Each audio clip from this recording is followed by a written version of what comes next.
अब लाइट के बारे में आप लोग क्या क्या जानते हो ऑलरेडी, मुझे बता सकते हो? लाइट क्या है? Light electromagnetic wave. Electromagnetic waves. ये कैसे चलते हैं?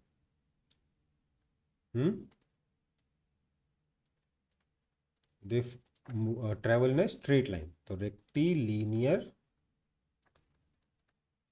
प्रोपगेशन फॉलो करते हैं, राइट? Yes sir. और क्या करता है light? Light can undergo reflection, है ना? लाइट रिफ्लेक्ट होती है, और क्या करती है? रिफ्रैक्शन। रिफ्रैक्शन होता है। अच्छा, इसकी स्पीड इन वैक्यूम कितना होता है लाइट का? 3 × 10⁻⁸3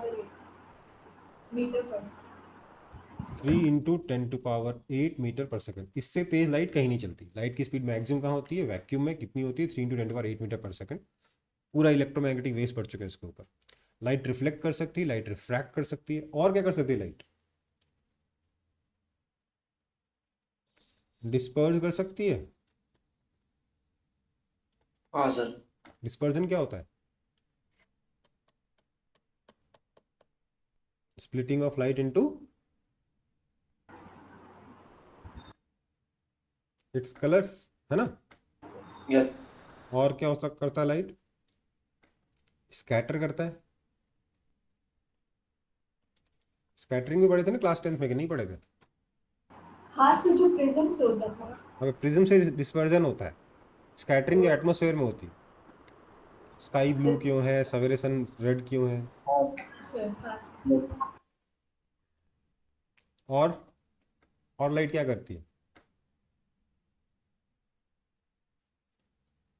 सर टेंडल इफेक्ट। क्या? टिंडल टिंडल इफेक्ट, तो वो तो स्कैटरिंग का ही पार्ट है ना, टिंडल इफेक्ट। हेलो, आवाज आ रही है ना मेरी? Yes sir. यस तो टिंडल इफेक्ट तो स्कैटरिंग से ही होता है ना यार। टिंडल इफेक्ट क्या होता है कि लाइट का पाथ अपन को इल्यूमिनेटेड दिखता है, वो स्कैटरिंग की वजह से दिखता है। पढ़ा था ना क्लास 10th में। और लाइट क्या करती है, कुछ नहीं हाँ मालूम? सर। हम्म इसके अलावा लाइट इंटरफेरेंस शो करती है। इंटरफेरेंस सुना होगा आप लोगों ने, पढ़ा तो नहीं है, पर इंटरफेरेंस शुरू सुना होगा आप लोगों ने। लाइट का इंटरफेरेंस आप लोगों ने शायद एटॉमिक स्ट्रक्चर में सुना होगा, या कहीं केमिस्ट्री में सुना होगा। फिजिक्स में मैंने वेव्स का इंटरफेरेंस पढ़ाया था आपको। कौन से वेव्स का? मैकेनिकल वेव्स का। हल्का पढ़ाया था, बहुत शॉर्ट में पढ़ाया था। पर इंटरफेरेंस लाइट भी शो करती है, क्योंकि लाइट वेव है। और क्या शो करता है लाइट? इंटरफेरेंस के जैसा ही एक फेनोमेना होता है, डिफ्रैक्शन। और क्या करता है लाइट? हम्म बता सकते हो?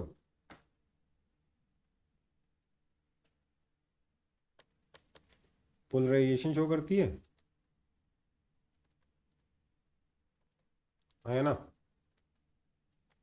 Yes sir. केमिस्ट्री पढ़ा होगा ना? Polar yes sir. क्या बोलते हैं उसको? ऑप्टिकल आइसोमेरिज्म पढ़ते हैं, बोलते हैं। Yes sir.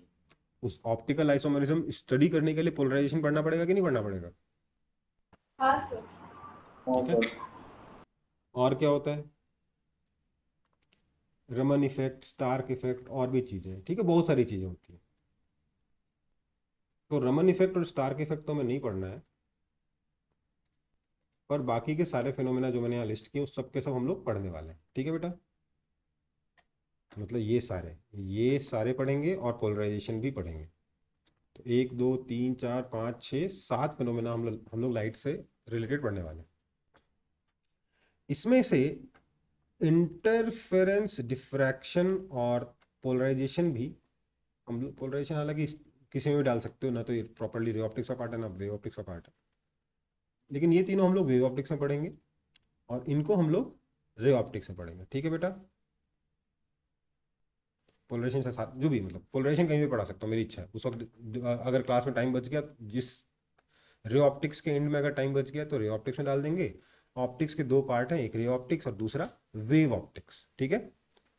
In fact rectilinear propagation भी एक तरीके के लाइट से रिलेटेड फिनोमेना ही तो है कि light travels in a straight line, right, है ना। तो यहाँ देखो टोटल मैंने 10 लिस्ट कर दिया, क्या 10 फिनोमेना लिस्ट कर दिया ना मैंने लाइट से रिलेटेड। 6, 3, 9 और 1, 10।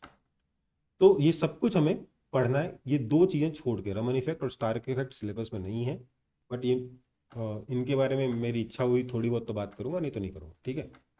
वो डिपेंड करता है हमारा सिलेबस किस स्पीड से जा रहा है, अंत में किसी क्लास के बीच में सिलेबस बीच में तो खत्म नहीं हो गया रे ऑप्टिक्स वेव ऑप्टिक्स दोनों, उस हिसाब से मैं देख लूंगा इसको। वैसे इसको पढ़ना जरूरी नहीं है, ठीक है। आगे बढ़े फिर। Yes, sir. So light travels in a straight line, rectilinear propagation, इसका कोई प्रूफ बता सकता है मेरे को? हाउ डू वी नो कि light travels in a straight line?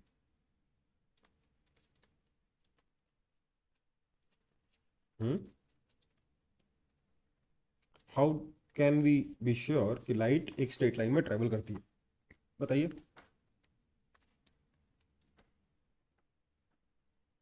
क्या करना है?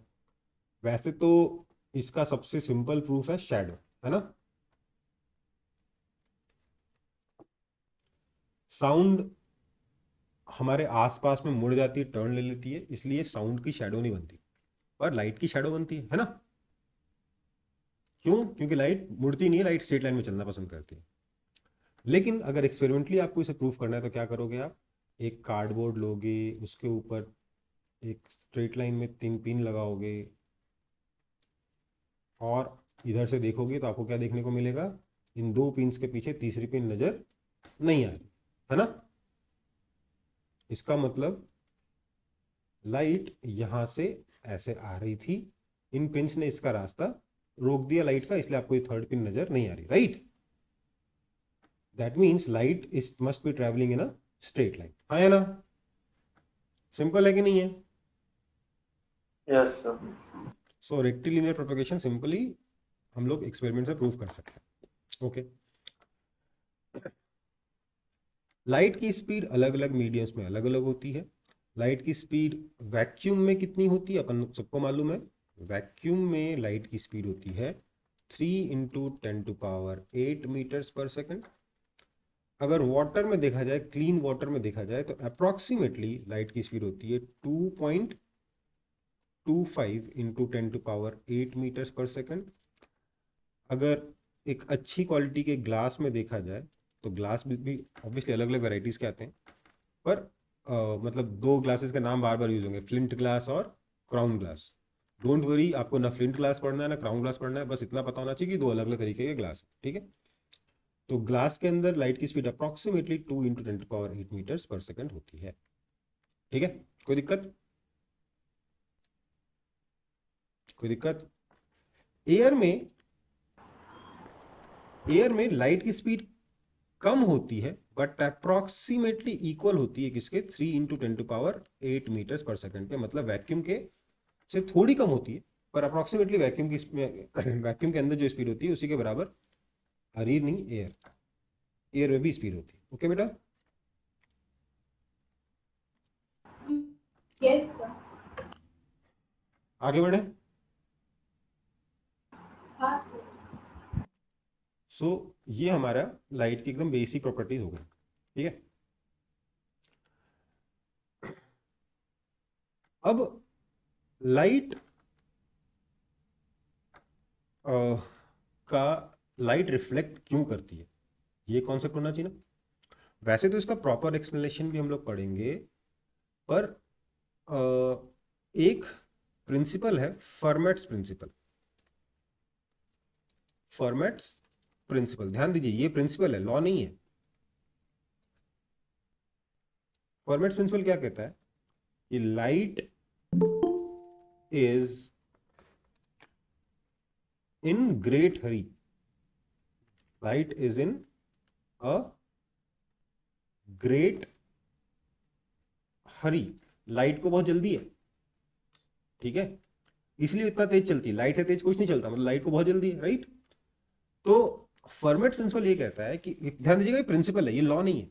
और लॉज ऑफ रिफ्लेक्शन जो है ना वो लॉ है, ये प्रिंसिपल है, उस लॉ से ये डिराइव होता है। बट हम लोग उल्टा एक्सरसाइज करने वाले हैं, हम लोग फर्मेट प्रिंसिपल से लॉज ऑफ रिफ्लेक्शन को भी डिराइव करेंगे और लॉज ऑफ रिफ्रैक्शन को भी डिराइव करेंगे। हम प्रिंसिपल से लॉज डिराइव करेंगे, तो ऑब्वियसली वो डेरिवेशन एकदम परफेक्ट नहीं होगा, मतलब डिराइव हो जाएगा, डेरिवेशन मैथमेटिकली एकदम परफेक्ट होगा, पर वो करेक्ट डेरिवेशन नहीं है। असली डेरिवेशन जो वेव ऑप्टिक्स में आएगा, ठीक है, law of reflection and law of refraction का। ओके बेटा, ठीक है। Yes, sir. So light is in great hurry, ये किसने कहा? फर्मेट ने कहा, ठीक है। इसका मतलब क्या है कि if light is travelling from point A to point B, if light is traveling from point A to point B, then whatever path it takes, it may be path 1, it may be path 2, it may be path 3, whatever path it takes will be the fastest path, ठीक है। Format principal क्या कहता है कि अगर light किसी दो point के बीच में मूव कर रही है, पॉइंट ए से पॉइंट बी तक अगर लाइट जा रही है, तो ए से बी जाने का जो भी रास्ता लाइट लेगी वो सबसे कम टाइम वाला रास्ता होगा। ओके बेटा, समझ में आई बात? Yes, sir. उससे फास्ट पाथ छोटा हो सकता, ध्यान रखिएगा, उसने कभी नहीं बोला शॉर्टेस्ट पाथ, उसने हमेशा क्या बोला? Fastest path. Light travels between two points along fastest path. Okay, light हमेशा फास्टेस्ट पाथ से पॉइंट ए से पॉइंट बी तक जाएगी। अगर पॉइंट ए से शुरू करती है, पॉइंट बी तक पहुंचती है, तो जो भी रास्ता लाइट लेगी उससे फास्ट रास्ता नहीं होगा। इसीलिए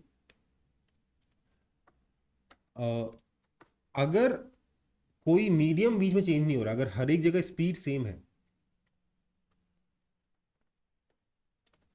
इन अ मीडियम, एक मीडियम के अंदर स्पीड तो चेंज होती नहीं है, क्योंकि हर एक जगह स्पीड सेम है, चाहे कोई भी रास्ते से जाए, चाहे पाथ 1 से जाए, चाहे पाथ 2 से जाए, चाहे पाथ 3 से जाए, चाहे कोई और पाथ से जाए, हर एक रास्ते से स्पीड सेम है, speed is same. Therefore fastest path is equal to shortest path, है ना? हाँ sir. फास्टेस्ट पाथ आपके शॉर्टेस्ट पाथ के इक्विवेलेंट है, और शॉर्टेस्ट पाथ कौन सा होगा? Straight line path.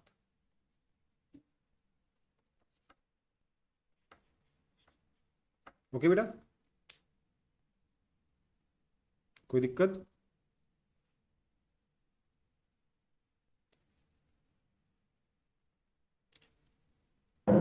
So this explains our rectilinear propagation. Okay बेटा, Yes, sir.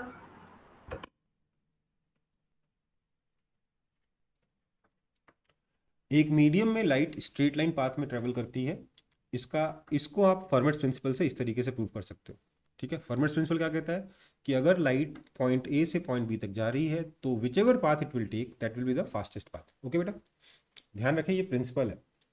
ओके, आगे बढ़े। Yes, sir. चलो, सर रुकिए सर।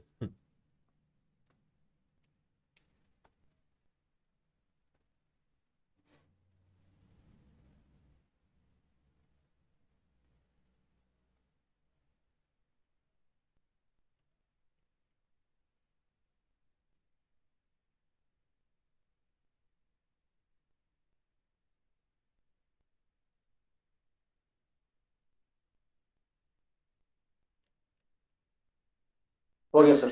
हो गया। नेक्स्ट, देखो बेटा, जो एक्सप्लेनेशन फॉर्मेट ने दिया था ना, मैं वही एक्सप्लेनेशन आपको दे रहा हूँ अपनी तरफ से। कोई नया आपको एक्सप्लेनेशन भी बना के नहीं दे रहा हूँ, कुछ नहीं बना के दे रहा हूँ। जो फॉर्मेट ने जो इलस्ट्रेशन दिए थे, जो एग्जांपल्स दिए थे, मैं वही एग्जांपल भी दे रहा हूँ, ठीक है। तो लॉ ऑफ रिफ्लेक्शन आपको पता है ऑलरेडी, इसलिए मैं उसको पढ़ा नहीं रहा हूँ, बाद में वापस पढ़ाऊंगा, बट अभी मैं उसको यूज कर ले रहा हूँ सीधे। Law of reflection from Fermat's law, Fermat's principle. Law of reflection क्या था? Angle of incidence equal to angle of reflection, है ना। सेकंड लॉ भी था, बट सेकंड लॉ तो ठीक है अपना, उसके बारे में बाद में बात कर लेंगे। फर्स्ट लॉ ऑफ रिफ्लेक्शन क्या था? Angle of incidence equal to angle of reflection. हम उसको प्रूफ करेंगे using Fermat's principle. Fermat's principle क्या कहता है कि लाइट जिस भी रास्ते से जाएगी फास्टेस्ट होगा। तो इसको समझने के लिए एक एग्जांपल लीजिए कि ये मेरे पास एक बिल्डिंग है, ये एक और बिल्डिंग है, यहां पर एक कौवा बैठा है,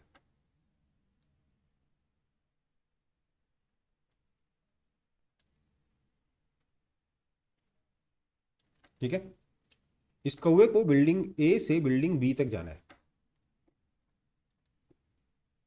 अगर इसका टारगेट सिर्फ ए से बी जाना है तो स्ट्रेट लाइन में जाएगा, राइट। Yes sir. पर इसे कुछ और करना है। इसने देखा कि नीचे चूहे हैं खूब सारे, हर जगह चूहे हैं, ये सारे चूहे हैं।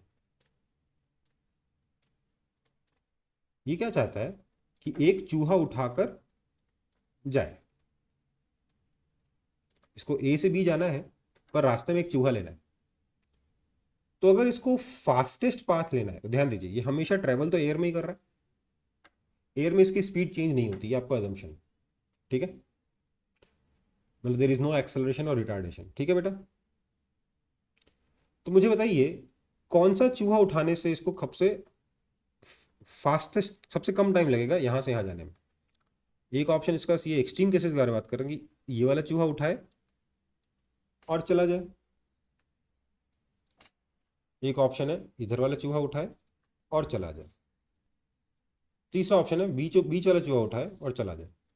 कौन सा पाथ फास्टेस्ट होगा? तो बात यह है कि स्पीड तो सेम है, this means fastest is equal to shortest, आया ना। क्योंकि मीडियम चेंज नहीं हुआ, मीडियम चेंज नहीं हुआ, तो fastest path is same as the shortest path, right. Yes sir. So मुझे बताइए कौन सा चूहा उठाएगा तो उसका पाथ सबसे छोटा होगा। इस तरीके के क्वेश्चन आप ऑलरेडी मैथ्स में कर चुके होंगे। सर मिडिल वाला। मिडिल वाला क्यों? सर शॉर्टेस्ट पाथ हो रहा है। कैसे शॉर्टेस्ट पाथ है, वही तो बोल रहा हूँ।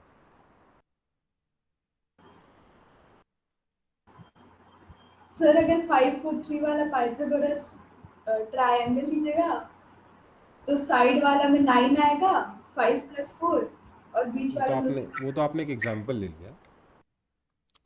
बात ये है प्रूफ कैसे होगा ये। तो अभी इस केस में हो सकता है कोई सिमेट्री लगा के कर दो या कुछ करके कर दो, ठीक है। अगर मान लो यहां तो फिर भी आसान था, बीचों बीच वाला। लेट से बिल्डिंग बी की हाइट कुछ और होती, ए के बराबर नहीं होती,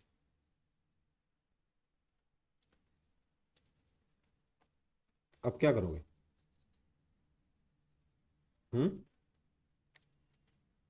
बीचों बीच वाला सही आंसर होगा क्या, बताइए। No sir. कैसे पता?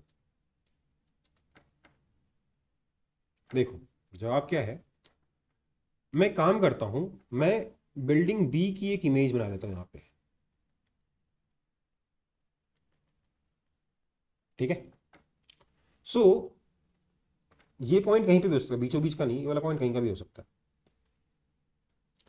सो क्लियरली ये वाला ट्रायंगल और ये वाला ट्रायंगल कॉन्ग्रुएंट है, आया ना, बोलो, आया ना। मैं काम कर रहा हूँ, ए जो है ना बिल्डिंग की छत का नाम दे दे रहा हूँ जहां पे कौवा बैठा है, और बी उसके डेस्टिनेशन का नाम दे रहा हूँ। जहां से इसने चूहा उठाया उसको मैं ओ कह देता हूँ, और इस बिल्डिंग के फुट को मैं एम कह देता हूँ। ये बी का इमेज यहाँ पे बी डैश है। ओके, ये दोनों ट्राइंगल्स कॉन्ग्रुएंट होंगे, यस और no? Yes sir. Yes, sir. ये दोनों ट्राइंगल्स कॉन्ग्रुएंट है। दैट मीन्स ये O B is equal to O B dash, triangle O M B is congruent to triangle O M B dash. That means O B is equal to O B dash, है ना? Which means A O B is equal to A O B dash, yes और no? बोलिए भाई, ये और ये बराबर है तो ये इज इक्वल टू ये, Yes, sir. राइट? मैंने यहाँ पे LHS RHS दोनों में ए ओ को ऐड कर दिया तो यही बनेगा ना। सो मेरे को चाहिए ए ओ बी। अब मेरे को क्या चाहिए? A O B is equal to minimum. अरे क्या लिख दिया मैंने? मेरे को क्या चाहिए? मुझे चाहिए this means therefore AOB is equal to minimum implies AOB dash is equal to minimum, right? Which means AOB dash is equal to a straight line, yes or no? है ना? Yes, sir. सो इसलिए अब अगर मैं यहाँ पे normal draw करता हूँ तो मुझे क्या देखने को मिलेगा? क्योंकि ये एक स्ट्रेट लाइन है, this angle is equal to this angle and this angle is equal to this angle. क्योंकि ये दोनों ट्रायंगल्स कॉन्ग्रुएंट है इसलिए ये एंगल और ये एंगल इक्वल, तो ये वाला एंगल और ये वाला एंगल इक्वल, आया ना?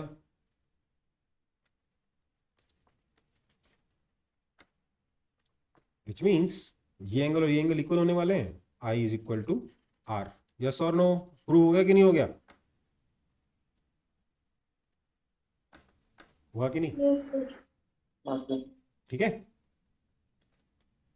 समझ में आ गई बात? बोलो।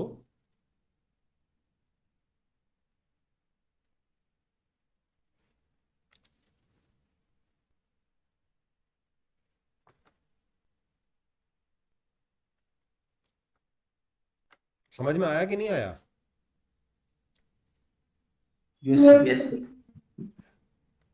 आपके मैथ्स में भी इस तरीके के सिमिलर क्वेश्चंस होते हैं, शॉर्टेस्ट पाथ के क्वेश्चन होते हैं। यहाँ पे शॉर्टेस्ट टाइम का बता रहा हूँ, शॉर्टेस्ट पाथ का होता है। इस तरीके के क्वेश्चन मैथ्स में भी बनते हैं। तो आपको क्या करना होता है? वहाँ पे this angle is equal to this angle करना होता है, ठीक है? मतलब आपका ऐसा होता है, इधर एक पार्टिकल यहाँ से शुरू किया, यहाँ पहुँचना है, एक्स एक्सिस को टच करते हुए टर टर, बताओ कहाँ पे टच करेगा? तो आपको क्या करना होता है? This angle is equal to this angle, मतलब ये वाला ट्रायंगल, ये वाला ट्रायंगल सिमिलर है ना? That means this is to this is equal to this is to this. Okay, ये एंगल इक्वल क्यों होंगे? क्योंकि इसकी इमेज बनाओगे तो, समझ में आया? ये एक स्ट्रेट लाइन बनना चाहिए, ये ट्रायंगल सिमिलर हो जाएंगे। So again this is to this is equal to this is to this. इस तरह के क्वेश्चन मैथ्स में भी होते हैं, सिंपल स्ट्रेट लाइन के क्वेश्चंस, ठीक है? आगे बढ़े। रुकिए सर।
बढ़ो आगे।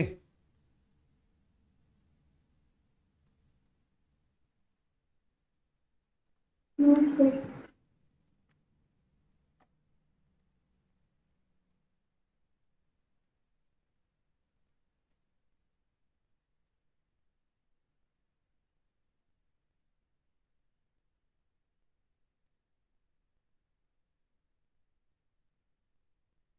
Yes sir. तो एओबी शॉर्टेस्ट पाथ हो गया। क्या?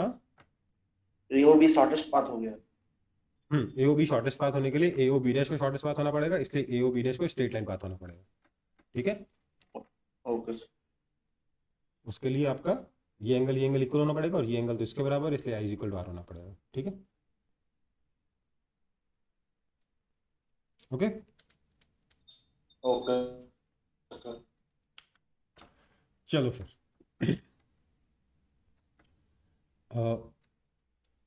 Law of refraction from Fermat's principal.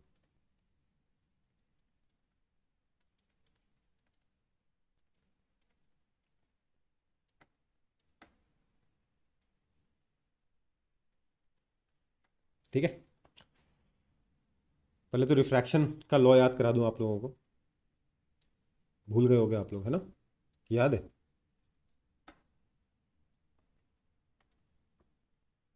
भूल गए हो?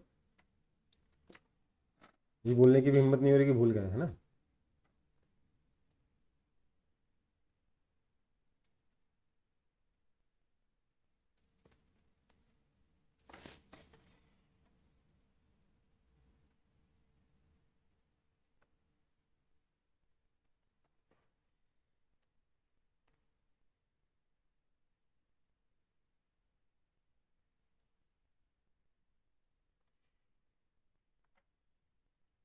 देखिए मेरे पास दो मीडियम है, मीडियम 1 और मीडियम 2। मीडियम 1 में लाइट की वेलोसिटी है v1, मीडियम 2 में लाइट की वेलोसिटी है v2। तो इसका मतलब मीडियम 1 में जो रिफ्रैक्टिव इंडेक्स आएगा वो μ1 कितना हो जाएगा, c/v1, और यहाँ पे जो रिफ्रैक्टिव इंडेक्स आएगा μ2 वो कितना हो जाएगा, c/v2, है ना? है ना? बोलो। यस। और लॉ ऑफ रिफ्रैक्शन क्या कहता है, ये एंगल अगर I है, ये एंगल अगर R है, तो लॉ ऑफ रिफ्रैक्शन कहता है कि μ1 sine I is equal to μ2 sine R। ये मुझे प्रूफ करना है। अब ये प्रूफ करना है या फिर मेरे को क्या प्रूफ करना है, μ1 की जगह में ये डाल देता हूं, और क्या प्रूफ करना है, c/v1 sine I is equal to c/v2 sine R। Yes और नो? C कैंसिल, तो क्या बचा, sine I by v1 is equal to sine R by v2। ये मुझे प्रूफ करना है। ओके बेटा, कोई दिक्कत?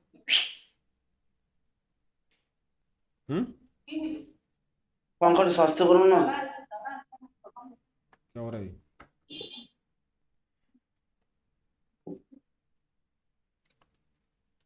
ठीक है ना, यही प्रूफ करना है ना बेटा, राइट? Yes sir.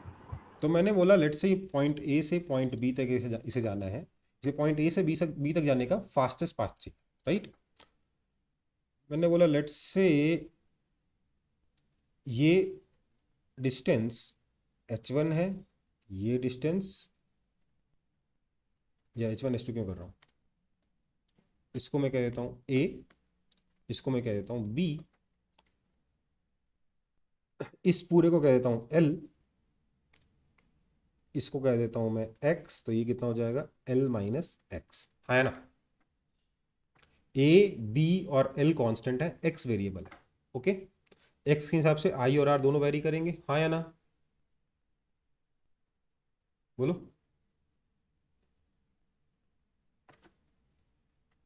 समझ में आया? हाँ सर। तो मुझे वो x निकालना है जिसमें पाथ शॉर्टेस्ट हो, उस x के करस्पॉन्डिंग मुझे i निकालना है, राइट? Yes sir. तो देखो मल्टीपल तरीके हो सकते हैं। एक तो आप लिख लो x के टर्म्स में सीधे इक्वेशन बनाओ। यहाँ पे लाइट की वेलोसिटी v1 मान रखी है, यहाँ पे लाइट की वेलोसिटी v2 मान रखी है। आप बोल दो कि टाइम कितना लगा, x under root of x square plus a square upon v one plus under root of l minus x का whole square plus b square upon v two. ठीक है, उसको डिफ्रेंशिएट करके इक्वल टू 0 करोगे तो x की एक value आएगी। उस x की वैल्यू को यूज करके आप ऑब्वियसली यहाँ पर साइन आई और साइन आर के बीच में रिलेशन निकाल लोगे कि नहीं निकाल लोगे? हाँ या ना? हाँ sir. Most of the books में आपको यही किया हुआ मिलेगा। मैं थोड़ा सा अलग बताना चाहता हूँ, क्योंकि मेरे को ये पता है कि मेरा जो आंसर है वो ए और बी से इंडिपेंडेंट आना चाहिए, है ना? क्योंकि मुझे अल्टीमेटली लॉ पता है, इसमें ए और बी का कोई पिक्चर में, इसमें ए और बी का कोई सीन ही नहीं, राइट? है क्या? No sir. नहीं है ना? सो मैं इसको थोड़ा सा डिफरेंट अप्रोच से करना चाहता हूँ। मैं एक तरीका क्या करूँ, मेथड 1 बता दे रहा हूँ यहाँ पे। t is equal to under root of a square plus x square by v1 plus under root of b square plus l minus x का whole square by v2 dt by dx is equal to 0 implies x की value पता चल जाएगी, क्योंकि मुझे time minimum करना था, differentiation को 0 कर दिया। फिर मैं क्या करूँगा, दिस मीन्स मुझे को अगर x पता चल जाएगा तो क्या बोलूँगा, sine I by sine R निकल जाएगा, नहीं निकलेगा?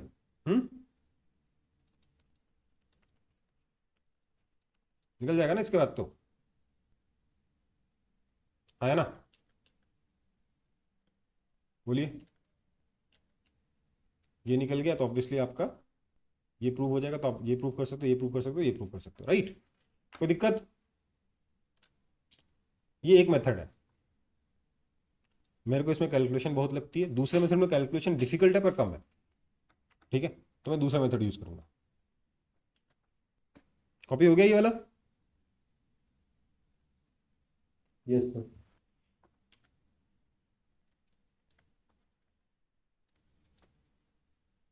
मेथड 2 ध्यान दीजिएगा। मैं बोल रहा हूं लाइट कहां से आई मुझे मतलब ही नहीं, ठीक है?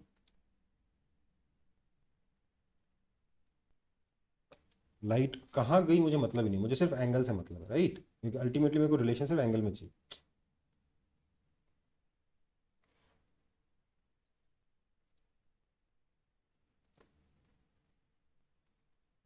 है ना? आया ना? बोलो। हाँ सर। सो मैंने बोला ये मेरा एंगल आई है, ये मेरा एंगल आर है। मैं काम करता हूं, मैं यहां पर इस लाइट को थोड़ा सा बेंड करके देखता हूं, एकदम जरा से एंगल से, एकदम थोड़े से एंगल से।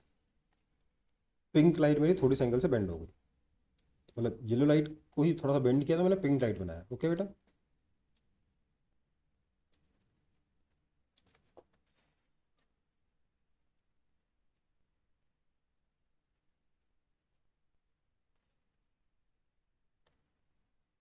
राइट? ये पॉइंट ए है, ये पॉइंट बी है, हालांकि मैं ए और बी की लोकेशन का कोई यूज नहीं करने वाला। ओके? मैं सिर्फ और सिर्फ किसका यूज करने वाला हूं, मैं सिर्फ और सिर्फ इस dx का यूज करने वाला हूं। ये मेरा, चलो डेल्टा एक्स बोल देता हूं, डेल्टा एक्स जो कि बहुत छोटा है। ठीक है? ओके? कोई दिक्कत? कोई दिक्कत? No sir. देखो ये डेल्टा एक्स अगर छोटा है तो यहाँ पे एंगल में जो चेंज आ रहा है वो भी बहुत छोटा होगा, होगा कि नहीं? हाँ सर। तो ये एंगल ऑलमोस्ट आई ही है, ये वाला एंगल ऑलमोस्ट आर ही है, राइट? ये आई से थोड़ा बड़ा है, ये आर से थोड़ा छोटा है ना? मैं एक काम करता हूं, मैं मैं ये कहना चाह रहा हूँ ये जो येलो लाइन है और ये जो पिंक लाइन है दे आर ऑलमोस्ट पैरेलल। कोई दिक्कत? कोई दिक्कत? नो सो अगर मैं यहां से एक परपेंडिकुलर ड्रॉ करूं तो दोनों के परपेंडिकुलर होगा, होगा कि नहीं?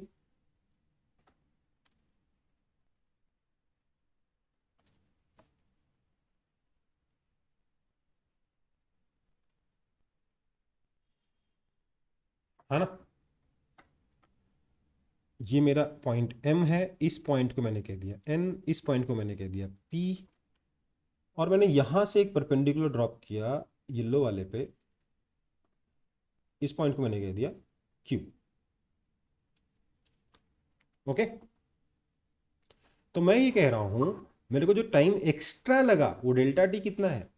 सर वो डेल्टा टी है NP upon V1 plus MQ upon V2। हाँ या ना? ओके, सर कैसे लिखे? देखो मैं कह रहा हूं ये AM और AN तो इक्वल है, हाँ सर। और QB और PB इक्वल है। हाँ सर। तो एक्स्ट्रा पाथ यहां पर कितना है? NP, और यहां पे कितना है? MQ। सॉरी, हाँ तो सॉरी मैंने गलत कर दिया, यहाँ प्लस नहीं आएगा, यहाँ माइनस आएगा, है ना?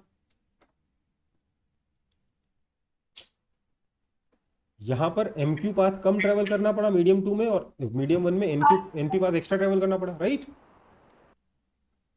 यस। नो, NP कितना है ध्यान दीजिएगा। मेरा ये एंगल I है, तो ये 90 डिग्री माइनस I, ये एंगल फिर से I बना के, हाँ ये एंगल फिर से I बना कि नहीं बना?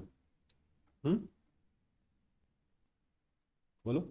हाँ सर बना। और ये एंगल फिर से R बना कि नहीं बना? राइट। सो NP कितना है सर? NP है डेल्टा एक्स साइन I। देखो भाई साइन I तो बन गया, बहुत बढ़िया बात है ना? अपॉन V1, राइट, माइनस इधर क्या आएगा?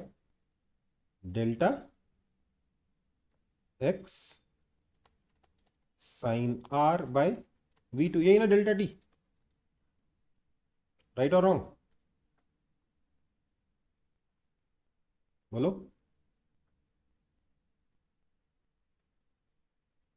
बोलो बोलो ना भाई।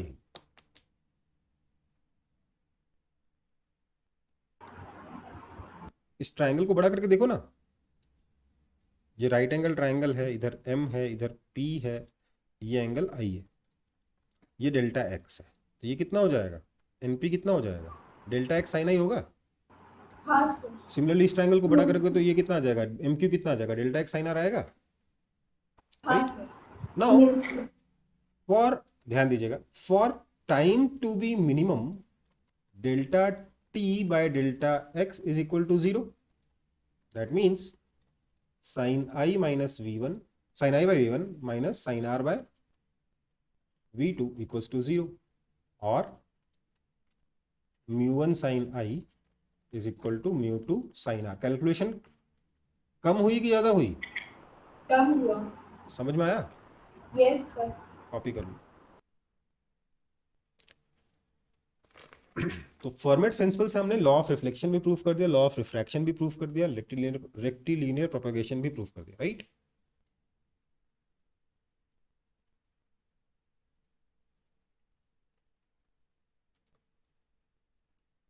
इसमें क्या है, सोचने में थोड़ा डिफिकल्ट है बट करने में काफी आसान है।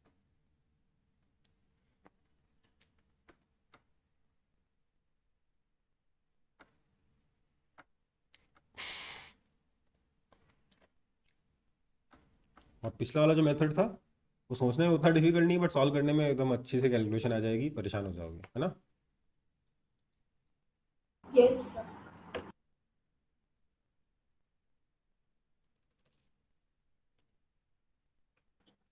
सर एक बार और एक्सप्लेन कर दीजिए ना। एक बार और एक्सप्लेन कर दूं। देखो, लाइट येलो पाथ से गई और पिंक पाथ से गई, मैंने उन दोनों के बीच में टाइम का डिफरेंस निकाल लिया, टाइम के डिफरेंस को बोला डेल्टा टी। कैसे निकाला मैंने बोला अगर मैं एम से एक परपेंडिकुलर ड्रॉ करूंगा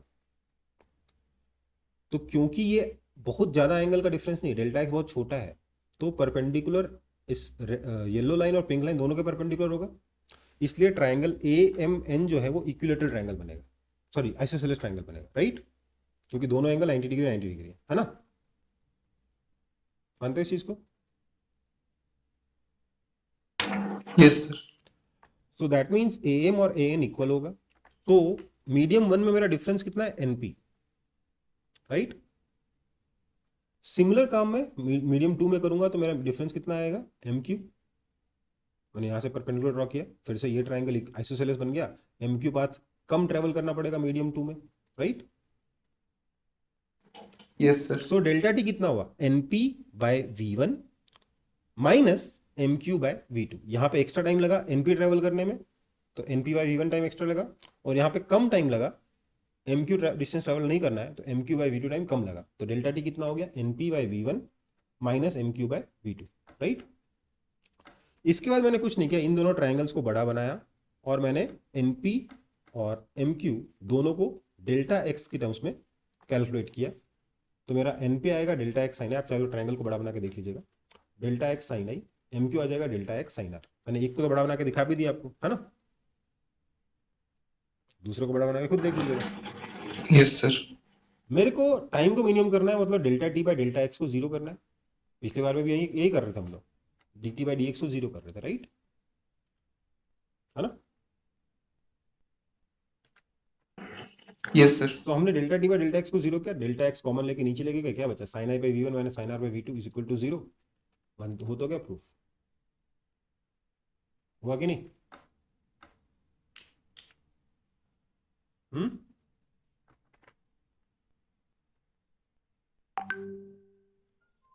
समझ रहे हो बात? Yes sir. चलो आगे बढ़े, रुकिए बस। ठीक।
हो गया सर। हो गया, चलो आगे बढ़े।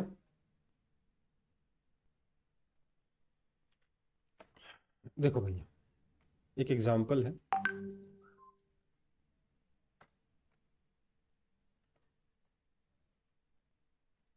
ये आपके पास एक स्ट्रेट रोड है,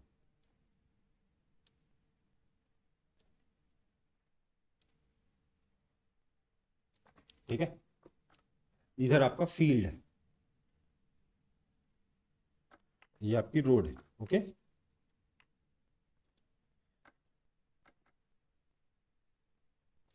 यहां पर टारगेट है और यहां से एक लड़का अपनी बाइक पर आ रहा है, इस लड़के को इस टारगेट तक पहुंचना है, ठीक है। बाइक की स्पीड रोड पर है 20 मीटर पर सेकंड और फील्ड में जो स्पीड है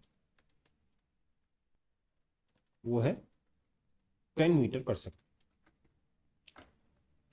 दिस बॉय या this bike wants to reach the target in minimum time, okay। ये डिस्टेंस आपको दे रखा है लेट्स से 100 मीटर्स। तो क्वेश्चन ये है कि इसको या ऐसा करने के लिए यहाँ से ये आएगा और यहाँ कहीं से ये इस तरीके से चला जाएगा, राइट। यहाँ से अगर मैं परपेंडिकुलर ड्रॉ करूँ तो ये डिस्टेंस d कितना होगा फॉर मिनिमम टाइम, बताइए।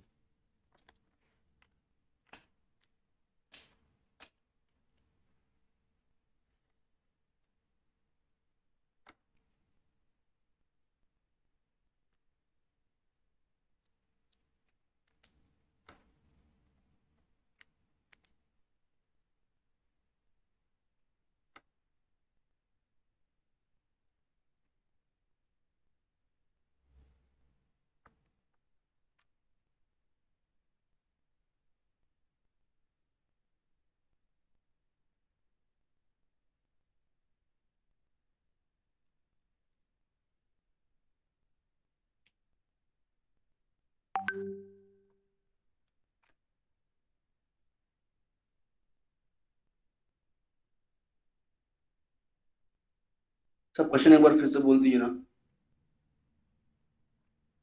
एक लड़का रोड पे बाइक चला के आता है, फिर रोड से फील्ड में उतर जाता है टारगेट तक पहुंचने के लिए। इस परपेंडिकुलर जो पॉइंट है, इस टारगेट के जो फुट ऑफ परपेंडिकुलर है, उससे कितना डिस्टेंस पहले उसको उतर जाना चाहिए सो दैट वो टारगेट पर मिनिमम टाइम में पहुंच सके। रोड पे इसकी स्पीड 20 मीटर पर सेकंड है, फील्ड में इसकी स्पीड 10 मीटर पर सेकंड।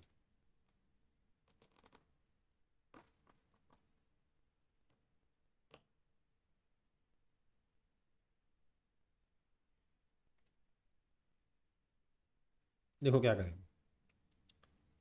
वैसे तो एक तरीका ये है कि इस डिस्टेंस को आप L मान लो, फिर बोलो L minus D upon V1 plus under root of 100 square plus D square upon V2, ये टाइम आया, dt by dd equals to 0 कर दो, आंसर आ जाएगा। ठीक है, आया ना। ये मेथड 1 है। लेकिन इस नंबर की वजह से डिफरेंशिएशन में थोड़ा टाइम लगेगा, उसको कैलकुलेशन में थोड़ा टाइम लगेगा। I don't like this method. सही मेथड ज़्यादा बेसिक है, पर मेथड 2 इसका बेटर है। क्या है ये? यहाँ से आप एक परपेंडिकुलर ड्रॉप करिए, तो अब ये इधर से आए, या मैं ऐसा भी मान सकता हूँ ना कि इधर से आता है 20 मीटर पर सेकंड से, मान सकता हूँ। मैं एक अजम्पशन ले रहा हूँ। लेट्स से ऐसा सिचुएशन है कि इधर से 20 मीटर पर सेकंड से आता है और इधर 10 मीटर पर सेकंड से जाता है। ये उसी का एक्सट्रीम केस है जो गिवन केस है ना, आया ना। बोलिए, अगर मैं गिवन केस को इस केस का एक्सट्रीम केस मानूं तो मैं कह सकता हूं कि यहां पर आपका जो एंगल ऑफ इंसिडेंस है that I is equal to 90 degree, और मैं ये R निकालना चाहता हूं। कोई दिक्कत? मेरे को फास्टेस्ट सर आप कहाँ से? क्या सर मतलब वो जो बाइक आ रहा है वो कहाँ से अज्यूम किया आ रहा वो है? रोड से आ रहा है। मैंने बोला मान लो ऐसा होता है कि इधर कुछ पूरा ही रोड है, ठीक है, मतलब हाँ सर। तो यहाँ पर सुन लो पूरी बात को, उसके बाद क्वेश्चन पूछना। मान लो यहाँ पूरा ही रोड है, ये 20 मीटर पर सेकंड से इधर से आके इधर जा सकता था, है ना। अब इधर रोड नहीं भी है, अगर इधर रोड नहीं भी है तो ये गिवन केस उस केस का सब केस है कि नहीं कि यहाँ पूरे में रोड है, बताओ। हाँ सर। तो मेरे पास दो मीडियम्स हैं। एक मीडियम में लाइट की स्पीड 10 मीटर पर सेकंड है, दूसरे मीडियम में लाइट की स्पीड 20 मीटर पर सेकंड है। मुझे फास्टेस्ट पाथ बताना है, मतलब मुझे वो पाथ बताना है जो लाइट लेगी, राइट। Yes sir.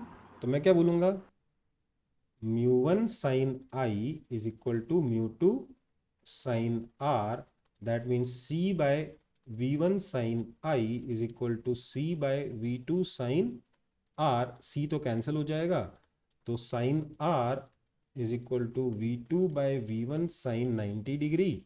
V2 है 10, V1 है 20, तो ये हो गया 1/2। दैट मीन्स R कितना है, 30 डिग्री। तो आर आ गया 30 डिग्री, ये एंगल आर है तो ये वाला एंगल भी आर है।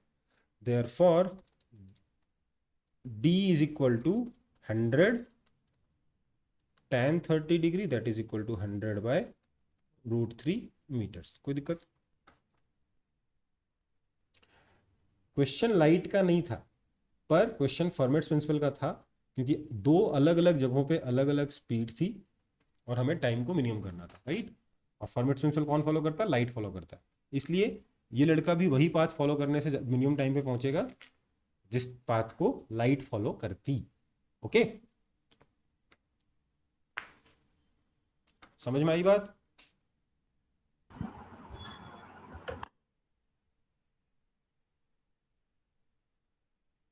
सर आई 90 डिग्री होना चाहिए। बेटा इस केस में तो है ना 9, जो डायरेक्शन ऑफ इंसिडेंस है वो नॉर्मल के साथ कितना एंगल बना रहा है? 90 डिग्री बना रहा है ना। हाँ सर। तो फिर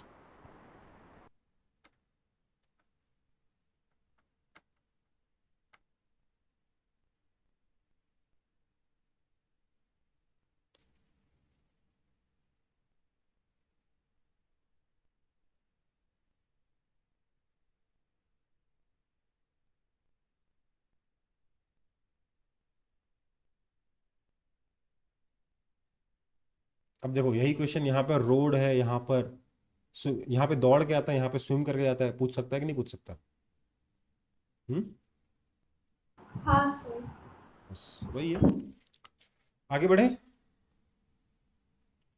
तो ये आपके बेटा क्वेश्चन हो गए, फॉर्मेट्स प्रिंसिपल हो गया, ठीक है। बढ़ो आगे फिर। देखो ये टॉपिक वैसे रे ऑप्टिक्स का प्रॉपर पार्ट नहीं है, इनफैक्ट फॉर्मेट्स प्रिंसिपल सिलेबस में नहीं है, बट इसके क्वेश्चन कई बार आ चुके हैं अलग अलग एग्जाम्स में, इसलिए इट्स बेटर कि आप इसे जानो, ठीक है।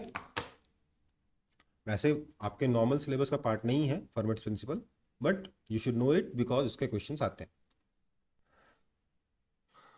अगर और कुछ नहीं आता तो ये तो आ ही सकता है ना। जिसको फॉर्मेट प्रिंसिपल आता होगा वो फटाक से कर देगा, जिसको नहीं आता होगा वो लंबा चौड़ा मेहनत करेगा एग्जाम में, राइट। Yes sir. सो अब हम लोग शुरू करेंगे अपना टॉप चैप्टर, पहला चैप्टर रे ऑप्टिक्स का, रिफ्लेक्शन। अच्छा, कल कोई आया नहीं डाउट क्लास के लिए? किसी ने डाउट ही नहीं भेजा, मैं डाउट क्लास कैसे लेता? सर कल हुआ था क्लास। सर कल बाहर थे। किसी ने डाउट ही नहीं भेजे तो मैं डाउट क्लास लेता कैसे? वो सर आप बोले नहीं थे ग्रुप में, तो मेरे को लगा आज नहीं होगा। चलो रिफ्लेक्शन शुरू कर देंगे, ठीक है। तो रिफ्लेक्शन होता क्या है? रिटर्निंग ऑफ लाइट या bouncing back of light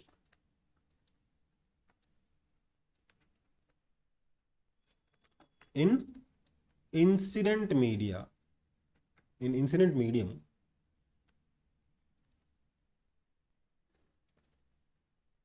after encountering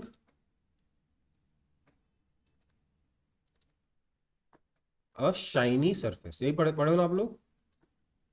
हालांकि सरफेस का शाइनी होना जरूरी नहीं है, उसके बिना भी अगर लौट जाए तो क्या बोलेंगे? रिफ्लेक्शन हुआ है। अब वही वाली बात है सर, लौट गई मतलब शाइनी मान लो, है ना, है ना। शाइनी कौन सा तो डिफाइंड है, right. Yes sir. So light अगर किसी सरफेस से टकरा के वापस अपने इंसिडेंट मीडियम में आ जाए तो क्या बोलते हैं? रिफ्लेक्शन हो गया। ओके, अब देखो बात को, ये आपके पास एक शाइनी सरफेस है, जनरली हम क्या लेते हैं इसको? मिरर लेते हैं। लाइट ऐसे आएगी,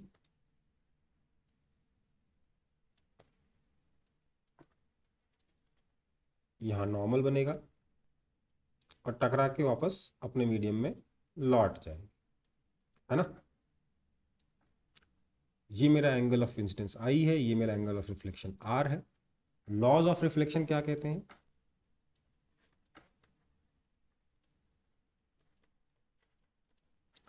ये इंसिडेंट रे है, ये रिफ्लेक्टेड रे है, ये नॉर्मल है। लॉज ऑफ रिफ्लेक्शन कहते हैं सबसे पहले तो, फर्स्ट लॉ क्या कहता है, angle of reflection will be equal to angle of incident, right. और सेकंड लॉ क्या कहता है, वैसे आप लिखते हो incident ray, normal and reflected ray lie in the same plane, यही बोलते हो ना आप लोग। Yes sir. मैं इसको लिखना पसंद करता हूं कि reflected ray lies in the plane formed by incident ray and normal. मैं ऐसा क्यों लिखना पसंद करता हूं, क्योंकि ऐसे लिखने से मेरे को समझ में आता है कि ये लॉ बनाया किस लिए गया। लॉ इसलिए बनाया गया है कि हम पता लगाना चाहते हैं कि लाइट इधर से आएगी तो जाएगी कहां, है ना। समझ में आई बात। पहले लॉ का पर्पस तो पता होना चाहिए। ऐसे बोल दे incident ray, normal and reflected ray in the same plane, ठीक है, क्या फायदा हुआ। हम पता लगाना चाहते हैं कि रिफ्लेक्टेड रे किधर जाएगी, तो हमने बोला भैया उधर जाएगी जिसमें कि रिफ्लेक्टेड रे नॉर्मल के साथ उतना ही एंगल बनाया जितना कि इंसिडेंट रे बना रही थी। उसके अलावा रिफ्लेक्टेड रे उसी प्लेन में रहेगी जो प्लेन इंसिडेंट रे और नॉर्मल मिलकर बनाएंगे। सेम एंगल बनाते हुए रिफ्लेक्टेड रे बाहर भी निकल सकती थी आपके स्क्रीन के प्लेन के, हाँ या ना। Yes sir. इनफैक्ट एक पूरे कोन में कहीं पे भी जा सकती थी, राइट। हाँ सर। तो उनमें से किस पॉइंट पे जाएगी, वो किस डायरेक्शन में जाएगी, उस डायरेक्शन में जाएगी जो कि इंसिडेंट रे और नॉर्मल वाले प्लेन में लाई करेगा। अब कई लोग जबरदस्ती एक थर्ड लॉ बना देते हैं कि sir incident ray, reflected ray और normal all intersect the mirror at same point. अरे यार उस डिफाइंड ही वैसे नॉर्मल, ठीक है, जिस पॉइंट पे लाइट इंसिडेंट होकर रिफ्लेक्ट हुई है उसी पॉइंट पे नॉर्मल ड्रॉ करना है। यहां का नॉर्मल ड्रॉ करके काम नहीं चलेगा, ठीक है। नॉर्मल तो आप ड्रॉ करते हो ना, नॉर्मल की डेफिनेशन ही वही है। सो लॉज ऑफ रिफ्लेक्शन कितने, दो ही हैं, क्या, angle of reflection is equal to angle of incidence, और reflected ray lies in the plane formed by incident ray and normal. कोई दिक्कत? No sir. चलो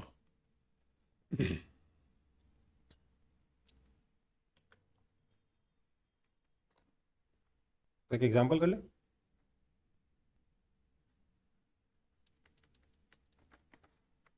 मेरे पास दो मिरर्स हैं,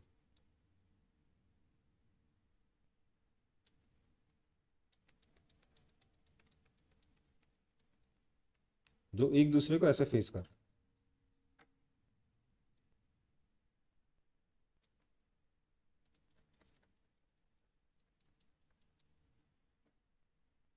इन दोनों की लेंथ 3 मीटर्स।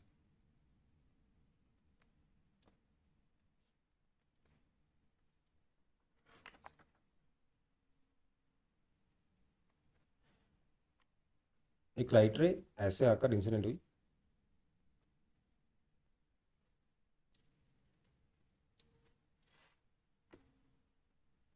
इस मिरर के एज पर,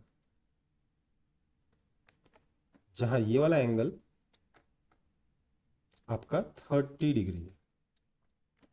अगर इन दोनों मिरर्स के बीच में परपेंडिकुलर डिस्टेंस, दोनों परपेंडिकुलर एक दूसरे को फेस कर रहे हैं, इन दोनों के बीच में परपेंडिकुलर डिस्टेंस डी अगर आपका √3 सेंटीमीटर है, तो आपको बताना है कि नंबर ऑफ रिफ्लेक्शंस कितने होंगे।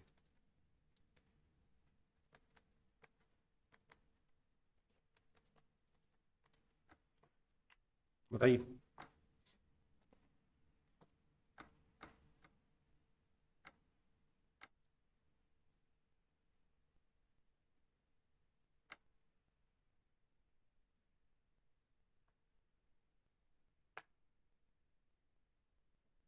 लाइट कितनी बार रिफ्लेक्ट करेगी ये बताना है, ठीक है। देखो ये कुछ भी पढ़ाने के पहले मैं ये वाला क्वेश्चन करा देना चाहता हूँ ऑप्टिक्स में। क्यों? क्योंकि इसमें एक बहुत ही बेसिक सी चीज ऑप्टिक्स की कवर हो जाती है। क्या? ऑप्टिक्स का कोई भी क्वेश्चन सॉल्व करना है आपको दो चीजों का ध्यान रखना है। कोई भी क्वेश्चन आपको सॉल्व करना है, दो चीजों का ध्यान रखना है। उसके बिना हो सकता है कोई क्वेश्चन सॉल्व हो जाए, पर हम सॉल्व करेंगे ही नहीं। ओके? सर 3 होगा। नहीं। क्या है वो मैं क्या बोलना चाह रहा हूँ, समझो बात को। मैं कह रहा हूँ कि मैं ऑप्टिक्स का क्वेश्चन सॉल्व करने जाऊंगा अगर, तो मैं इन दो चीजों का हमेशा ध्यान रखूंगा, भले ही उसकी जरूरत हो सॉल्व करने की या ना हो। सबसे पहला क्या है, डायग्राम ड्रॉ करना। ठीक है, की पॉइंट्स क्या हैं? सर 300 होगा। हाँ, देखते हैं। Draw the diagram. Diagram proper draw करना है सबसे पहला। और दूसरी चीज किसका ध्यान रखना बताऊं? फॉलो द लाइट रे। जहां भी कुछ समझ में नहीं आए, लाइट रे को फॉलो करो, अपने आप आंसर आएगा। मतलब लाइट रे को फॉलो करने का मतलब क्या है? लाइट को देखिए, लाइट पहले आई, इस मिरर से टकराई, रिफ्लेक्ट होगी, उधर जाएगी, फिर उधर गई, रिफ्लेक्ट होगी, फिर इधर जाएगी, and so on and so fourth. ये काम करते जाओगे, क्वेश्चन सॉल्व होता जाएगा। ठीक है, ओके बेटा। Yes sir. सो मैं सॉल्यूशन को पिंक कलर से बना रहा हूँ। ये भले ये येलो कलर की लाइट है, मैं पिंक कलर से सॉल्यूशन कर रहा हूँ। लाइट यहां से रिफ्लेक्ट होगी, ऐसे जाएगी, है ना? है ना? हाँ सर। सो ये वाला एंगल कितना बनेगा? ऑब्वियसली 30 डिग्री बनेगा। तो ये वाला एंगल, ये वाला डिस्टेंस कितना होगा? x कितना बनेगा? ये 1 centimetre. x is equal to D tan 30 degree, हाँ या ना?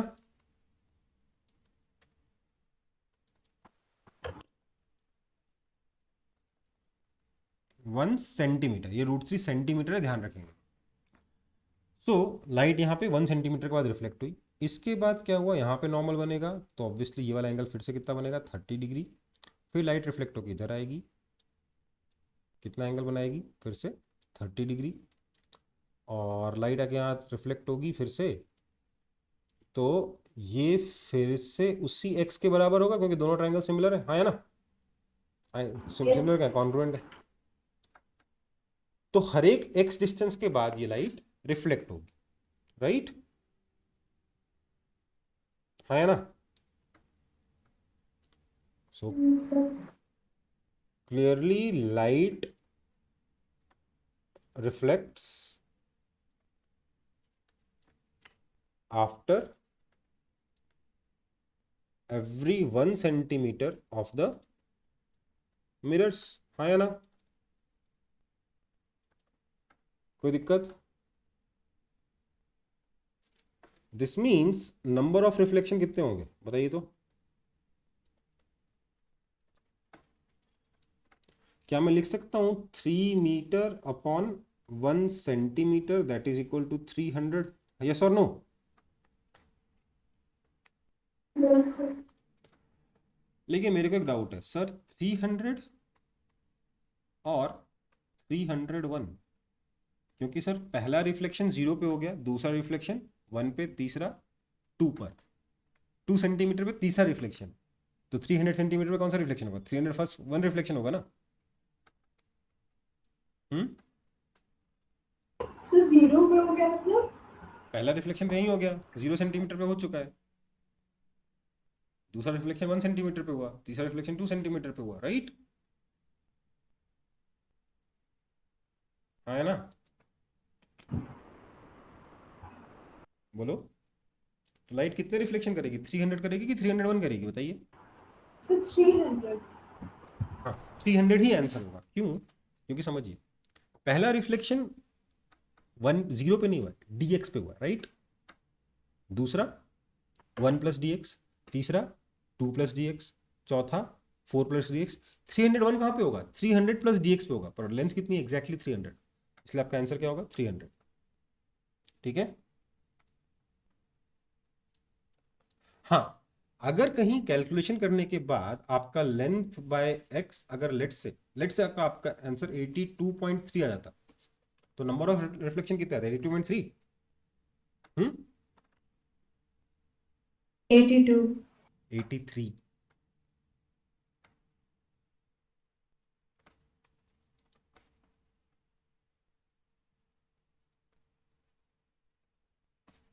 पूछो क्यों? क्योंकि 82 प्लस dx पे 83rd हो जाएगा ना। समझ में आया?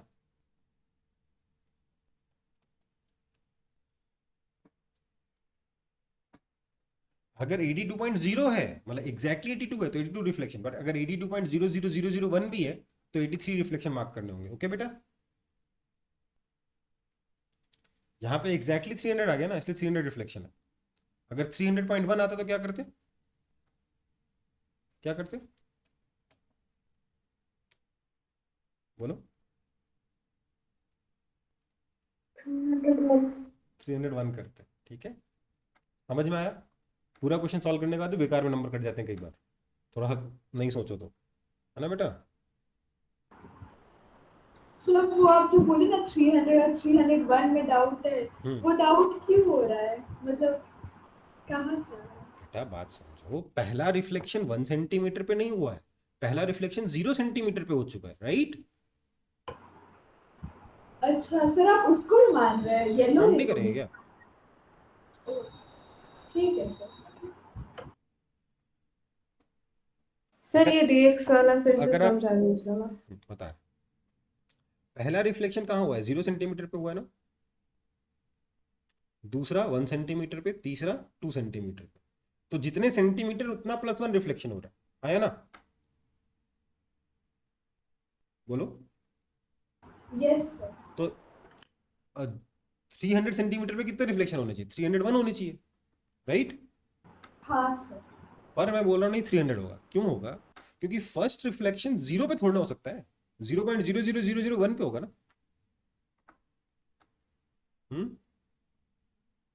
0 पे कैसे होगा? वहां तो मिरर है ही नहीं, मिरर जहां होगा वही ना रिफ्लेक्शन होगा, 0.00001 पे होगा, डीएक्स पे होगा, राइट? हाँ सर, समझे।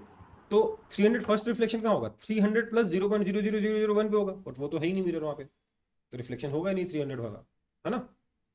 हाँ 300 सर। फर्स्ट वाला। लेकिन अगर इसको डिवाइड करने का आपको 300 की जगह 300.1 मिलता तो वो 300 फर्स्ट रिफ्लेक्शन हो जाता और आपका आंसर 301 होता। Okay, okay sir.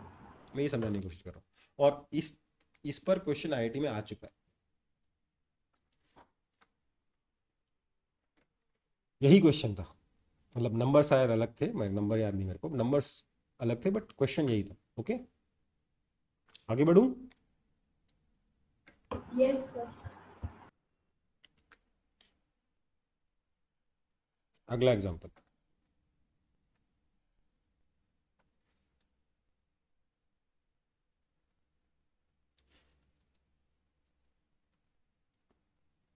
ये आपका एक स्ट्रेट रोड है जिस पे एक रोड लैंप लगा हुआ है। रोड लैंप का साइज छोटा मानना, मैं सिर्फ ड्राइंग करने के लिए बड़ा बना दे रहा हूँ, आपको पॉइंट ऑब्जेक्ट ही मानना है। मान लो यहाँ पे पॉइंट ऑब्जेक्ट, ठीक है, पॉइंट सोर्स ऑफ लाइट, इसकी हाइट कैपिटल एच है, और एक आदमी है जो यहां से चलकर जा रहा है।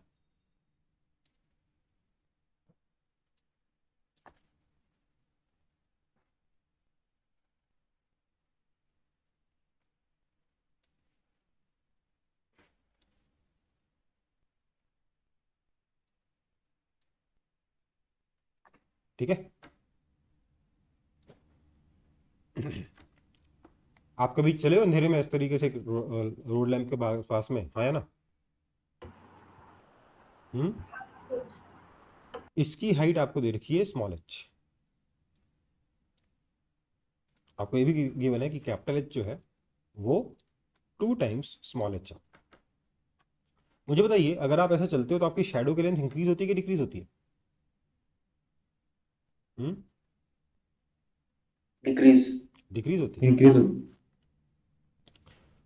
ये आगे जा रहा है वेलोसिटी v से, आपको बताना है the rate at which length of shadow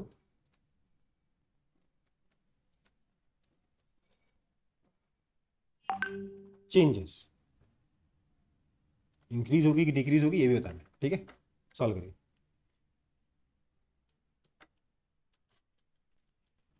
देख रहे हो, थ्योरी में हमने कुछ भी एक्स्ट्रा कुछ पढ़ा ही नहीं अभी तक और क्वेश्चंस बनते जा रहे हैं। हाँ,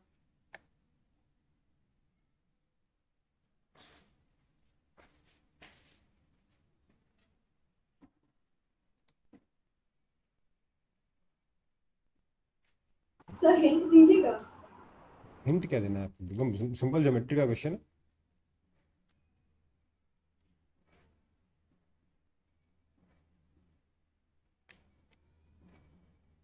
देखो रे ऑप्टिक्स का एक और नाम क्या है, ज्योमेट्रिकल ऑप्टिक्स। सिंपल ज्योमेट्री लगाइए, आंसर मिल जाता है।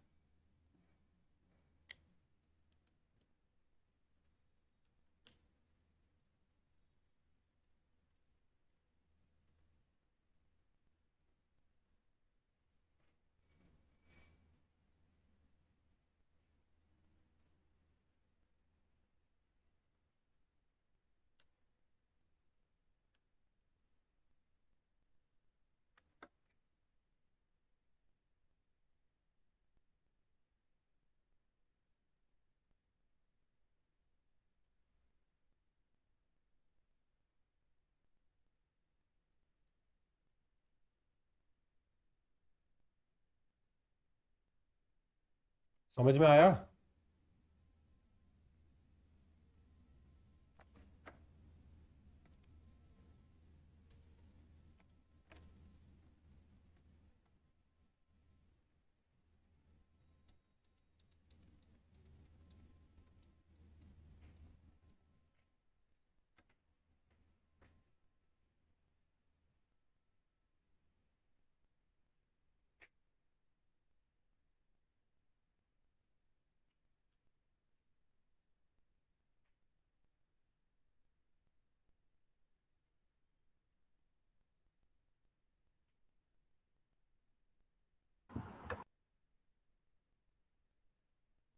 सर शैडो इंक्रीज करेगा ना, हाँ। और इनिशियल शैडो को 0 माने सर। ये कौन कहा? मेरे को तो बस रेट ऑफ इंक्रीज चाहिए। ओह,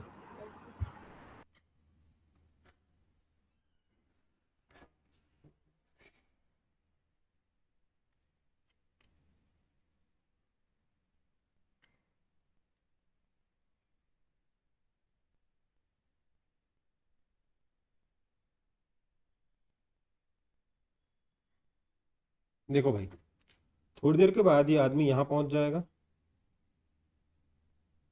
है ना? Yes sir. This is at T.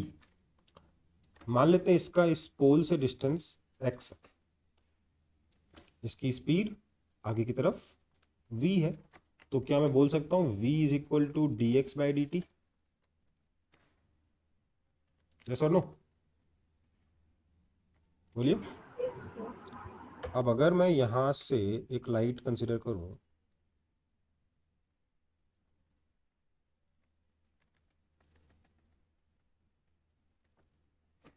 तो यहां तक शेडो बनेगी, हाँ या ना? बोलो। हाँ sir. No, these two triangles are similar.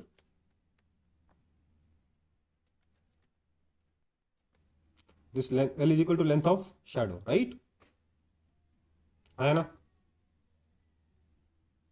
Yes sir. अब मेरे पास दो ऑप्शन है, मैं या तो पूरे ट्रायंगल को इसको सिमिलर कर दूं या इस ट्रायंगल को इसको सिमिलर कर दूं, बात बराबर है, कोई फर्क नहीं पड़ेगा, दोनों में सेम कैलकुलेशन होगी। ठीक है? ओके। हाँ सर।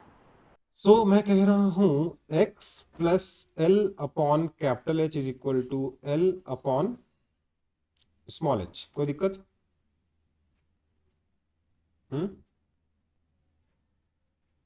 दिस मीन्स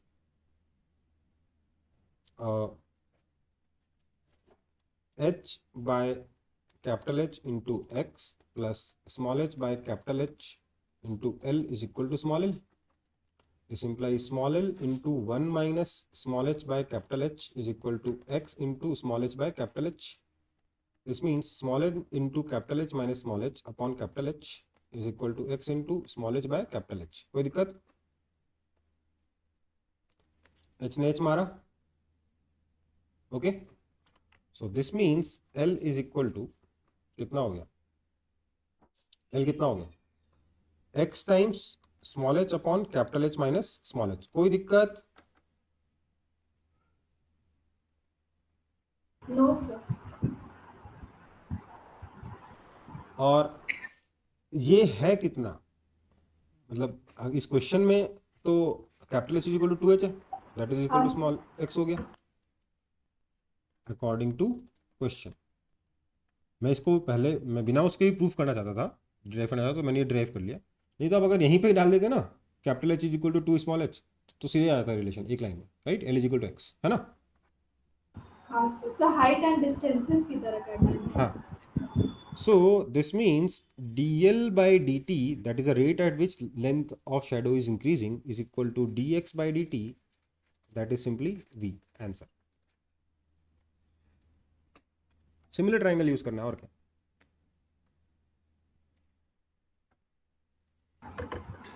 सर हो गया कॉपी। समझ में आया सबको? यस। ध्यान दीजिएगा, इस पॉइंट, ये पॉइंट जो है ना, इसका, इसकी वेलोसिटी, शैडो के टिप की वेलोसिटी इस मैन के वेलोसिटी के मुकाबले डबल होगी, ठीक है। ये v से जाएगा, ये पॉइंट 2v से जाएगा, और शैडो के रेट ऑफ ग्रोथ कितना हो जाएगा, v हो जाएगा, 2v माइनस v हो जाएगा, हाँ या ना, बोलो। क्या बोले सर? मैं कह रहा हूं इस शैडो का जो टिप होगा ना, मतलब जो सर की शैडो बन रही है, उसकी वेलोसिटी मैन की वेलोसिटी के मुकाबले डबल होगी, ओके। ठीक है सर। और ये जो लेंथ है, ये क्या है, इस टिप और इस आदमी के पैर के बीच का सेपरेशन है, तो उसका इसकी शैडो की लेंथ किस रेट से चेंज होगी, वेलोसिटी ऑफ सेपरेशन की रेट से, that is 2v minus v, okay. अब ध्यान दीजिएगा, ये आंसर याद अगर आप कर लोगे, दिक्कत क्या होगी एग्जाम में, ये capital H equal to 3h दे देगा, फिर गड़बड़ हो जाएगी, है ना। तो आंसर याद नहीं रखना है, बट यू शुड नो कि हाँ सिमिलर ट्रायंगल लगाएंगे तुरंत हो जाएगा, ओके। आगे बढ़ते हैं, नेक्स्ट एग्जांपल देखो। आज की क्लास में ना मैं ऑप्टिक्स पढ़ा ही नहीं रहा हूँ, मैं ज्योमेट्री पढ़ा रहा हूँ। पहले मैंने वो पढ़ा दिया फर्मेट्स प्रिंसिपल, जो कि वैसे भी थोड़ा अलग है। जहाँ मैंने रिफ्लेक्शन लिखा ना टॉप चैप्टर, वहाँ से आपका सिलेबस वाला ऑप्टिक्स शुरू हो रहा है। उसमें भी मैं पहले ज्योमेट्री करा रहा हूँ, क्योंकि चैप्टर का नाम क्या है एक्चुअली में, ज्योमेट्रिकल ऑप्टिक्स है। तो एक और क्वेश्चन देख लीजिए इसी पर। ये आपका एक टनल है, क्या है, टनल है। टनल समझते हो ना। टनल में यहाँ पर एक लाइट जल रही है, लाइट की विड्थ को आपको, हाइट को आपको नेग्लिजिबल मानना है। और हमने क्या किया है, इसके यहाँ पर एक मिरर रखा है। मिरर मैंने ब्लैक कलर से बनाऊंगा, अच्छा नहीं लगेगा। यहाँ पर हमने एक मिरर रखा है जिसकी लेंथ है x, ठीक है। सर वो क्या है सर? मिरर है, मिरर। ये ब्लू कलर का जो बनाया है वो मिरर है। मिरर की भी, इसकी भी हाइट और इसकी भी हाइट नेग्लिजिबल है। क्या हुआ? सर वो ऊपर वाला क्या है? लैंप है, बोला तो, लाइट है। ओ, टनल की हाइट है कैपिटल H। और क्या हो रहा है, ये जो मिरर है ये आगे की तरफ मूव कर रहा है विद वेलोसिटी v, ठीक है। तो पूछा क्या गया है, find the rate at which the length of bright spot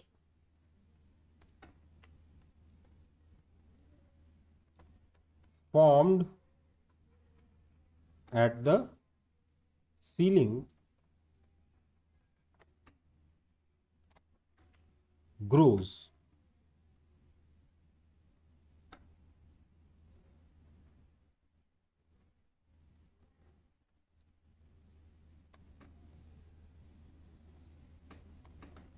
by reflection at mirror.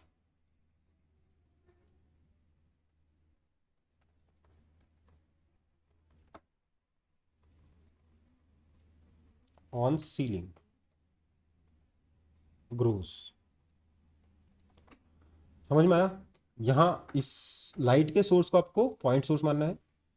Light यहाँ से रिफ्लेक्ट होकर ऊपर जाएगी, यहाँ से रिफ्लेक्ट होकर ऊपर जाएगी, ऊपर एक ब्राइट स्पॉट बनेगा कि नहीं बनेगा?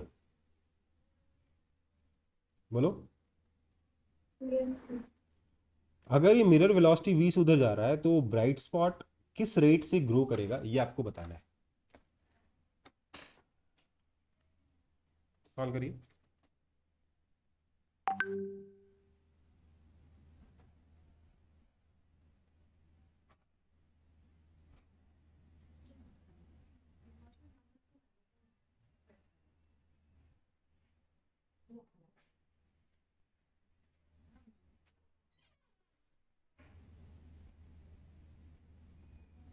सोर्स ऑफ लाइट को पॉइंट सोर्स मानेगा, ठीक है।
हुआ?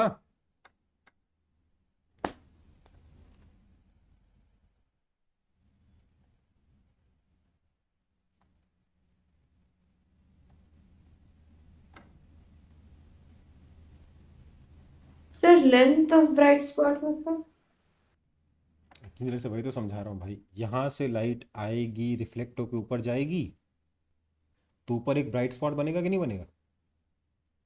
सर तो वो तो पॉइंट जैसा बनेगा ना। पॉइंट जैसा क्यों बनेगा बेटा? मिरर का साइज है ना, मिरर थोड़ा पॉइंट ऑब्जेक्ट है। अरे घर में कभी मिरर से खेले हो? यस सर, तो स्पॉट होगा ना। स्पॉट क्या होता है? पूरा साइज, एक पॉइंट बनता है, पूरा साइज बनता है। हम्म अरे बोलो ना। सर लाइट पॉइंट सोर्स रहेगा तो उससे तो एक रे निकलेगा ना सर। बेटा पॉइंट सोर्स से ना हर एक डायरेक्शन में रे निकलता है, तभी पूरे कमरे में रोशनी होती है। ओ ठीक है सर। सर डायग्राम से समझा दीजिए ना। यहाँ से लाइट, मान लो ये पॉइंट सोर्स है, यहाँ पे यहाँ से लाइट आएगी,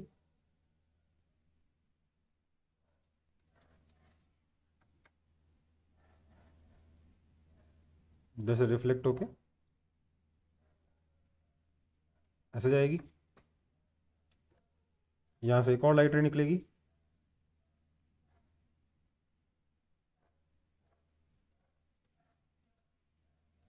जो कि यहाँ से रिफ्लेक्ट होकर ऐसे जाएगी, जाएगी कि नहीं? आया ना? तो ये पूरा ब्राइट स्पॉट बना कि नहीं बना? हाँ सर समझे।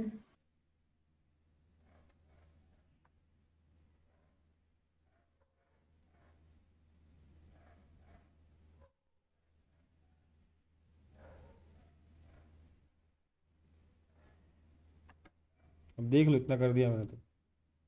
सर 2ph/x होगा क्या? नहीं,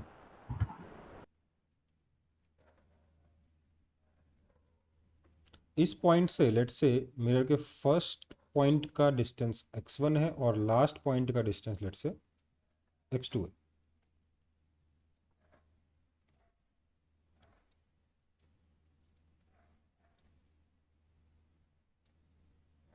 ओके,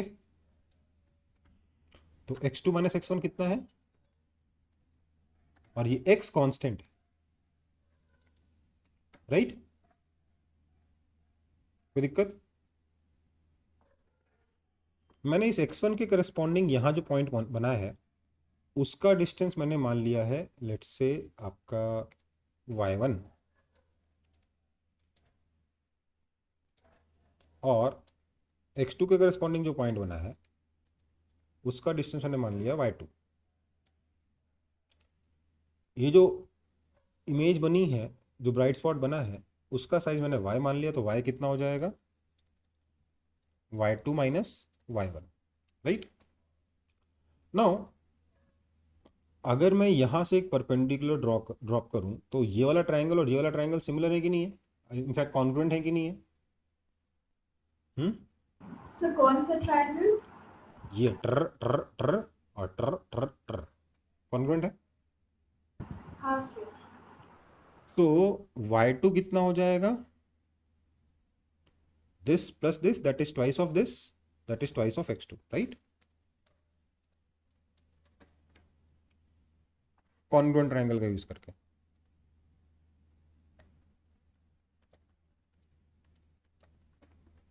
आ जाएगा? अरे ये वाली साइड इक्वल होगी, ये वाली साइड और ये वाली साइड इक्वल होगी, हाँ या ना? बोलो। Yes, sir. और ये वाली साइड कॉमन आएगी क्योंकि ये एंगल इक्वल है दोनों का, है ना? कोई दिक्कत? एंगल इक्वल, साइड कॉमन, और ये right angle common equal, right?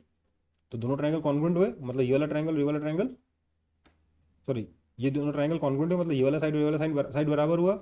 ये वाली साइड कितनी है, x2, तो ये भी होगा x2, तो y2 कितना हो जाएगा, 2x2। कोई दिक्कत? No sir. सिमिलरली अगर मैं इस ट्रायंगल को देखूं तो मैं क्या बोलूंगा, y1 is equal to 2x1, so that is simply twice of x2 minus x1, और x2 minus x1 कितना है, 2x, क्योंकि x कांस्टेंट है इसलिए ये भी कांस्टेंट होगा। आंसर क्या हो जाएगा,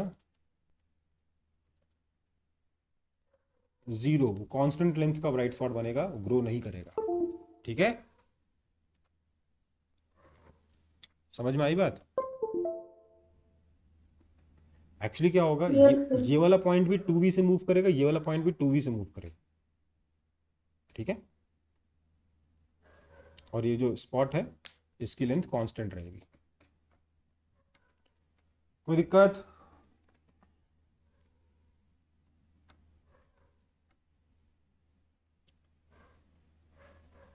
यार सिंपल ज्योमेट्री है भाई, क्या कर रहे हो?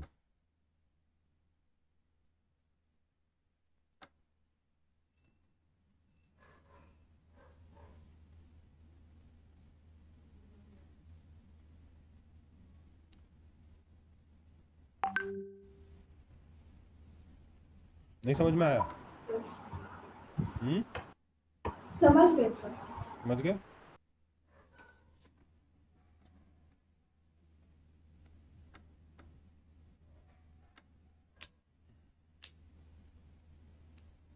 देखो ये एकदम सिंपल बेसिक ज्योमेट्री मैं पहले करवा रहा हूं क्योंकि इसका यूज बहुत सारे क्वेश्चंस में होगा, ठीक है? अच्छे क्वेश्चन जो है ना फॉर्मूले से नहीं बनेंगे, बहुत मतलब जो एक क्वेश्चंस एग्जाम्स में आएंगे अच्छे वाले, उसमें से 50% क्वेश्चन फॉर्मूला से बनेंगे, 50% क्वेश्चन फॉर्मूला से नहीं बनेंगे, यही सब ज्योमेट्री लगा के बनेंगे। सिमिलर ट्रायंगल्स, ट्रायंगल की दूसरी properties, external angle equal to sum of exterior angle equal to sum of interior opposite angles, and बहुत सारी चीज़ें जो ट्रायंगल वगैरह की प्रॉपर्टीज होती हैं, जो ज्योमेट्री की प्रॉपर्टीज होती हैं, जो सर्कल की प्रॉपर्टीज होती हैं, उनका यूज करके बहुत सारे क्वेश्चन सॉल्व होंगे, क्योंकि चैप्टर का नाम ही है geometrical optics. Okay, yes sir.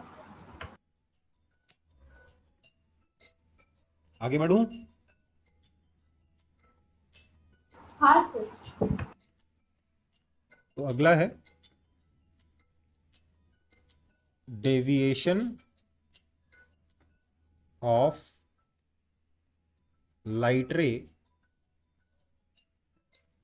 On reflection. Reflection पे लाइट रे कितना डेविएट होती है ये आपको बताना है।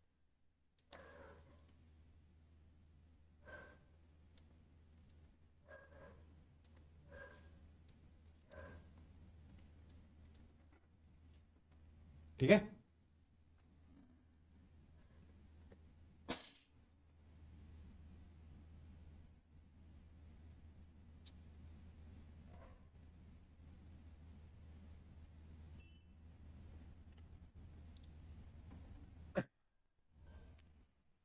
समझ में आई बात?